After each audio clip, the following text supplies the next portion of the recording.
अरे महितपुर वाले भैया, ये है ना, परेशान हो गया हूँ ये वाली ड्रिल चला के।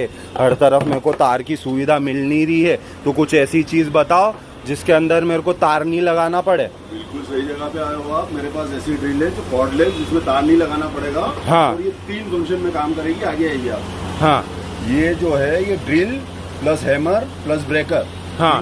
फंक्शन में काम करेगी। 2 बैटरी साथ में आएगा प्लस चार्जर। हाँ। आप दिन भर इससे काम कर सकते हो। अच्छा। और भी मेरे पास नया स्टॉक आया हुआ है बहुत सारा। मैं आपको आने वाले टाइम में और भी नई नई चीजें दिखाऊंगा। बाकी इसका मेरे को लग नहीं रहा छेद कर पाएगी, तो आप चला के दिखा सकते हो? अरे बिल्कुल 100% छेद करेगी और शानदार करेगी। मैं बता हाँ। रहा हूँ आपको। ये देखो,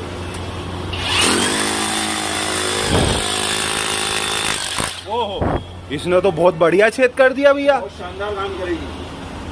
भैया इसको लेने कहाँ पे आना पड़ेगा? महितपुर वाला मशीनरी वही अपनी पुरानी दुकान गंगवाल बस स्टैंड के सामने। अच्छा।